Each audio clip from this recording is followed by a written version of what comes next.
Chers politiciens africains, je vous demande solennellement d'arrêter de distraire les pauvres populations au profit de vos intérêts personnels. Tantôt vous parlez de forum de réconciliation, tantôt de conseil national, tantôt de dialogue politique, code de bonne conduite, et que sais-je encore. Combien de fois allez-vous faire ces assises à votre satisfaction? Soit vous savez ce qu'il faut faire mais vous êtes de mauvaise foi, soit vous manquez d'inspiration et ne savez donc pas que faire. Vous tout, pouvoir comme opposition, vos discours sont truffés d'hypocrisie. Ayez des discussions franches et ouvertes sur tous les sujets qui posent problème. L'initiative de tenir les assises de dialogue politique n'est pas mauvaise en soi. Cependant, vous n'allez pas en profondeur des débats de peur de heurter quelqu'un certainement. C'est l'impression que vous donnez puisqu'à chaque fois, on fait semblant d'avancer et aux élections, ce sont des morts et des violences à ne pas finir. Je vous invite donc à avoir le courage de vous demander pourquoi à chaque élection ce sont les bagarres, les coups d'État, les rébellions. Il y a l'idée de s'imposer aux urnes, donc de tricher pour gagner coûte que coûte. Pourquoi tant d'engouement autour de la fonction présidentielle de la République? Pourquoi tant de candidats ou supposés pour la fonction présidentielle? S'il n'y avait pas de caution à payer, je parie qu'on aurait facilement des millions de candidatures. Pourquoi? Pourquoi moins d'intérêt pour les autres postes de l'État? Qu'est-ce qui attire tant dans la fonction présidentielle? Je vous invite à mettre sur la table de vos discussions ces questions et d'en débattre ouvertement sans peur ni hypocrisie. Pour moi tout ce qui est dans votre agenda de dialogue politique sont des sujets secondaires.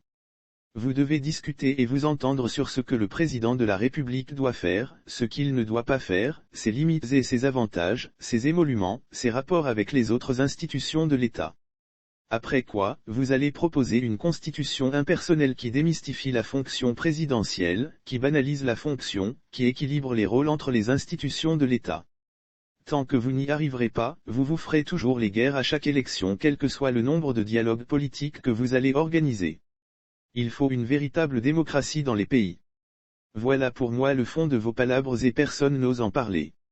Il faut crever l'abcès, il faut en parler et ne pas en faire un sujet tabou ou fermé là. Il vous arrive parfois de signer un document de code de bonne conduite avant chaque élection. Malgré cela, vos élections se terminent toujours par des palabres. À partir du moment où le président de la République n'est plus ou ne se croit plus au-dessus des autres institutions, qu'il ne se considère plus comme le propriétaire du pays, qu'il n'a plus d'influence sur les finances publiques et privées du pays, ni la justice à ses bottes, encore moins de manipulation des forces de l'ordre, qu'il ne nomme plus aux hautes fonctions de l'État sans l'avis des autres institutions ou que les probables nominés ne soient soumis à des interrogatoires et contrôles judiciaires avant leur nomination définitive, tout ce que vous citez se résoudront aisément d'eux-mêmes, découpages électoraux, commissions électorales, mainmise sur la justice, les médias publics, etc. Dans un pays de droit et équilibré, chaque institution fonctionne selon les règles établies dans la Constitution et dans le strict respect des uns et des autres sans aucune interférence sur les prérogatives des autres. On n'y a pas besoin d'organiser des forums nationaux, des conférences nationaux, des dialogues politiques, etc. Chaque institution sait ce qu'elle a à faire et comment le faire. Vous les politiciens africains ne pouvez pas dire à vos chefs d'État qui vous envoient discuter des sujets politiques vos choix ou des choix des populations. Bien plus ce sont eux vos présidents qui vous dictent ce dont vous allez discuter. Exactement comme lors des rédactions des constitutions. Ce sont les présidents de la République qui préparent les brouillons et nos fameux constitutionnalistes viennent formaliser, je sais bien de quoi je parle. On satisfait aux desiderata des présidents de la République de peur de perdre nos postes de travail ou de peur de se retrouver en prison. C'est ainsi que au finish les problèmes demeurent parce qu'on a eu affaire à des accords superflus, hypocrites. Vous vivez de cette hypocrisie.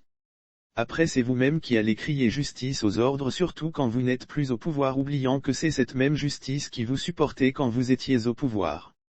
Bref, ayez le courage de présenter à vos présidents les sujets de discussion qui fâchent, qui ne plaisent pas, les sujets jugés tabous. La fonction présidentielle est le nœud de toutes nos guerres et autres violences, corruption, népotisme, corruption, etc., etc., en Afrique. C'est cette fonction qu'il faut démystifier en la réduisant à sa simple valeur.